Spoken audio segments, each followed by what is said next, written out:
Assalamualaikum warahmatullahi wabarakatuh. Alhamdulillah hamdan wa syukran ala ni'amillah, salatan wa salaman ala rasulillah. Hadirin para netizen yang dimuliakan Allah subhanahu wa ta'ala, pada kesempatan kali ini kita akan mengomentari bocornya percakapan internal antara Gus Rumel dan koleganya sepertinya. Jadi percakapan Gus Rumel yang menjadi ujung tombak Ba'alawi dalam menyerang Kiai Imad, mematahkan argumen Kiai Imad, membuat framing, membuat hujah, bantahan dan lain sebagainya, yang merupakan dalam tanda kutip perlawanan Ba'alawi terhadap tesis Kiai Haji Imaduddin, akhirnya bocor ke publik. Alhamdulillah. Lumayan buat informasi. Standar kita udah ada. Standar saya kan emang sumber zaman ya. Tapi kayaknya Kiai Imad, Gus Aziz, sama Said Muhsin dan lain-lain itu salah tangkep gitu. Waktu ngobrol sama Gus Aziz, waktu podcast mungkin ya, sumber sejaman itu penting ya, penting lah gitu. Penting untuk membuat nilai historis dari sejarah Ba'alawi yang ditutur mulai kalau diklaim itu abad ke berapa, ke-9, itu lebih bermakna karena ada sumber historisnya, itu kan lebih bermakna gitu maksudku. Ya, ketika sampai mendapatkan furuknya kan lebih utama sampai nomor usulnya kan nomor historinya. Itu. Nah, masalahnya Kiai Imad itu ngupiak dalil sumber sezaman di kitab-kitab salaf, terus kitab-kitab kuning. Saya yakin itu nggak bakal ketemu dah itu. Iya. Karena kitab sezaman atau sumber sezaman itu kan hasil produksi dari metodologi historian modern. Sudut pandangnya materialistik atau positivistik, dan itu kan sekuler. Muncul sekitar tahun 50-an lah, ke atas maksudnya.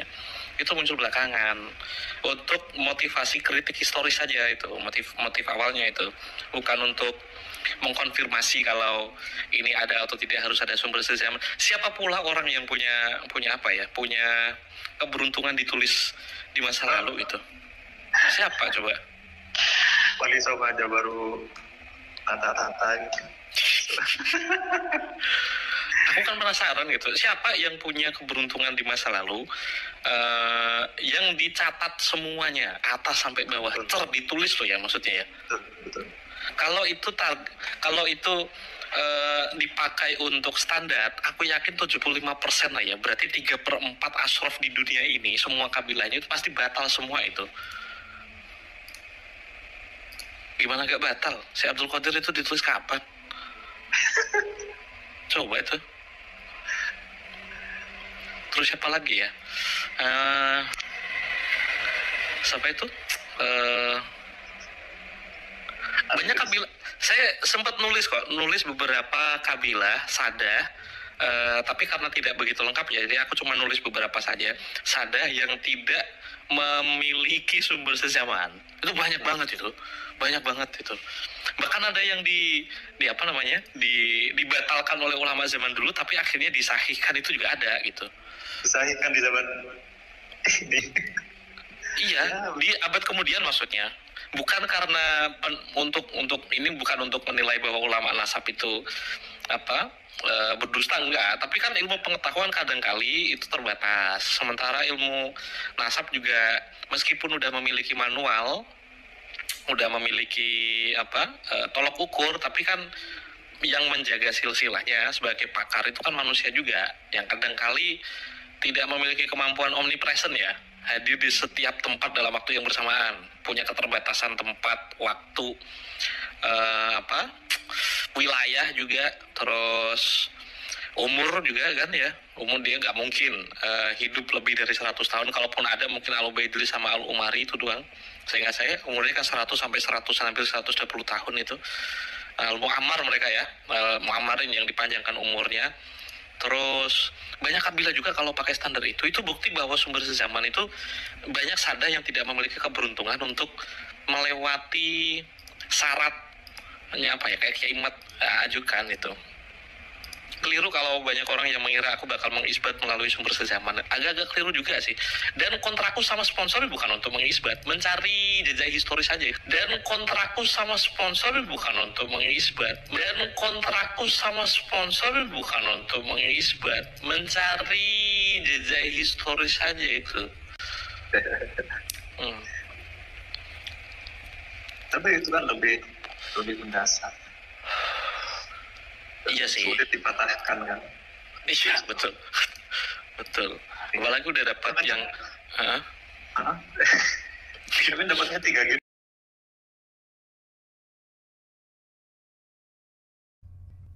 Apa rupanya isi percakapan itu yang paling penting? Yang paling penting yang bisa kita tangkap adalah bahwa ternyata apa yang dilakukan Gus Rumel ini profesional, terukur, terarah, terjadwal, terkontrak atau terbayar. Apa maksudnya profesional? Beliau adalah bayaran atau tentara bayaran lah kalau dalam dunia peperangan itu. Jadi bukan murni pejuang ya, bukan murni pembela, tapi orang bayaran yang terikat kontrak untuk membela klubnya. Kalau bola itu begitu. Jadi Gus Rumel ini dari percakapannya yang bocor bisa disimpulkan bahwa beliau adalah striker yang didatangkan khusus untuk mencetak gol. Dibayar mahal untuk mencetak gol. Apakah bisa menang? Wallahu a'lam. Dari percakapannya atau keluhannya kita bisa menyimpulkan bahwa ini ada semacam excuses denial atau mengelak dari kekalahan. Atau kalau istilah bola itu, kenapa Anda kurang tajam? Dibayar mahal-mahal, performa kurang tajam, kurang pinter gocek, kurang produktif. Salah satu masalah yang pelik, yang sulit dihadapi Gus Rumel adalah menghadirkan kitab sezaman. Sebagaimana kita tahu bahwa beliau sudah melanglang buana ke negeri-negeri jauh, negeri Eropa, Asia Timur Tengah, Asia Timur Jauh, Asia Selatan, Asia Tengah untuk mencari kitab suci. Persis seperti Sun Gokong. Apakah Gus Rumel dan kawan-kawan menemukan kitab suci itu dalam pencariannya, dalam pengelanaannya bersama Pat Kai? Ternyata tidak. Bulan-bulan kemarin dia menemukan satu kitab suci yang menghebohkan itu, ternyata kitab sucinya bodong. Lain judul, lain isi. Memang dia abad keempat dan menyebutkan Ubaidillah. Tetapi apa daya, Ubaidillahnya bukan Ubaidillah kakeknya Ba'alawi, tapi keponakannya Rasulullah Sallallahu Alaihi Wasallam. Teteng, Anda belum beruntung, coba lagi. Itulah kisah perjalanan Gus Rumel atau Sun Gokong Ba'alawi bersama Pat Kai dan Hakimba sampai berkeliling dunia. Bagaimana dengan ongkosnya? Tenang, tinggal minta berapa, mau kemana. Ada yang ngebosin, ada yang bayarin. Betul? Dulu kita hanya menduga-duga saja. Peran penting ini memang harus dijalankan dan orang akan berani membayar berapapun untuk mengalahkan Kiai Haji Imaduddin Utsman Al-Bantani. Karena ini urusan penting, urusan krusial, kritis, urgent. Nah, bagaimana tidak seseorang hendak meruntuhkan kerajaan Ba'alawi yang sudah ratusan tahun dengan kenikmatannya, dengan kejayaannya, dengan kemuliaannya, dengan sanjungannya, tiba-tiba hendak dirobohkan oleh seorang Kiai Imaduddin. Berapapun akan saya bayar untuk mengalahkan Imaduddin. Mungkin begitu. Persis seperti film Jaka Sembung. Itu para company membuat sayembara. Siapa yang bisa mengalahkan itu Jaka Sembung akan kami beri upah 1000 gulden. Maka datanglah si botak itu yang bisa menyembur api itu. Ada yang si gondrong yang punya ilmu rawe rontek itu. Walaupun kepalanya misah dari badan, tetap dia masih hidup.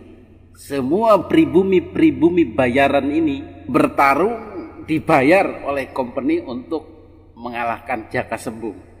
Kalau menir tinggal nonton aja sambil ngitung pengeluaran. Jadi Gus Rumel ini salah satunya adalah bertugas mengalahkan Jaka Sembung ini, Kiai Haji Imaduddin ini. Tetapi sampai detik ini beliau belum berhasil. Bahkan dalam denialnya, penyangkalannya, excusesnya atau ngelesnya, dia katakan kitab sezaman itu tidak mungkin ada, tidak bisa. Dan kita di kontraknya itu bukan mengisbat, tetapi menemukan data historis saja. Jadi intinya dia gagal mengalahkan lah begitu. Sehingga dia curhat pada rekannya sepertinya. Hadirin yang dimuliakan Allah Subhanahu wa Ta'ala, dari informasi ini jelas sudah bahwa seseorang atau sebuah organisasi telah membayarnya untuk menjadi ujung tombak atau pembela Ba'alawi. Entah siapa. Yang jelas ini sungguh sangat berbeda dengan kita-kita. Para YouTuber, para kiai-kiai yang menyatakan dukungannya kepada Kiai Haji Imaduddin dan bersedia ikut dengan Kiai Haji Imaduddin, semuanya adalah lillahi ta'ala.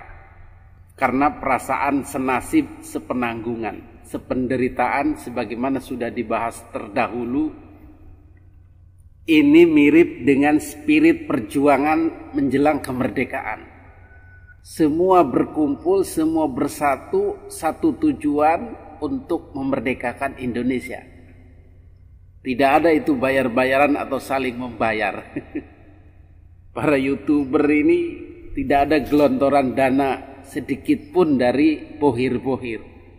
Dulu kan sempat heboh Gus Rumel mensinyalir ada triliunan rupiah digelontorkan untuk membiayai para YouTuber untuk bersuara. Semacam disetting lah begitu, dibayar. Ternyata ucapan itu berbalik sendiri, ternyata beliaulah yang dibayar. Kita siapa yang bayar? Allah Subhanahu wa Ta'ala. Kita ikhlas untuk menyebarkan ini, menyebarkan kebenaran ini kepada kaum muslimin Indonesia, supaya mereka tersadar, bangkit dari penjajahannya, perbudakannya. Perbudakan halus ya, perbudakan psikologi dan perbudakan religi, agama.